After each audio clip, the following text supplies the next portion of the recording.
ਤੁਸੀਂ ਕਿੰਨਾ ਪੜ੍ਹੇ ਬਾਬਾ ਜੀ? ਅਸੀਂ ਦੋ ਗਾਣੇ ਪਾਏ ਦੋ ਕਹਦੇ। ਅੱਛਾ, ਉਦੋਂ ਤਰਬੀਅਤ ਹੁੰਦੀ ਸੀ ਕਿ ਕੋਈ ਨਹੀਂ ਹੈ? ਉਸਤਾਦ ਦੀ ਇੱਜ਼ਤ ਹੋਣੀ, ਵੱਡੇ ਛੋਟੇ ਦੀ ਇੱਜ਼ਤ ਉਸਤਾਦ ਨੇ ਤੇ ਮੇਰੇ ਮਾਂ ਪਿਓ ਤੇ ਵੀ ਅਗਲੀ ਜਾਰੀ ਕਰਤੀ। ਤੇ ਅੱਜ ਮੇਰੇ ਖਿਆਲ ਉਹ ਗੱਲ ਕੋਈ ਨਹੀਂ। ਅੱਜ ਦਾ ਉਸਤਾਦ ਉਹੀ ਗੱਲ ਹੈ, ਆ ਪੈਸੇ ਨਹੀਂ ਲੈਂਦਾ।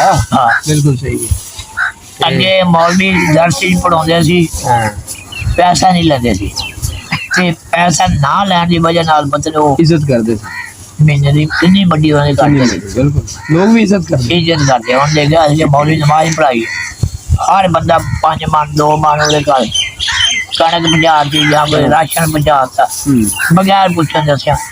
ਦੂਜੇ ਬੰਦੇ ਨੂੰ ਇਲਮ ਨਾ ਹੋਵੇ। ਹੁਣ ਕਹਿੰਦੇ ਮੌਲਵੀ ਲੈਂਦਾ 25,000। 25,000 ਹਾਂ, ਹੁਣ ਮੌਲਵੀਆਂ ਦਾ 25,000 ਵਾਲੀ ਗੱਲ ਹੈ। ਹਾਂ, ਤੇ ਬੱਚਿਆਂ ਨੂੰ ਪੜਾਉਂਦੇ 5 ਮਿੰਟ। ਸਹੀ ਗੱਲ ਹੈ। ਤੇ ਹੁਣ ਉਹ ਕੀ ਕਿਸੇ ਨੇ ਦੇਣਾ ਜਾਂ ਕੀ ਇੱਜ਼ਤ ਹੋਣੀ ਹੈ ਕਿਸੇ ਦੀ?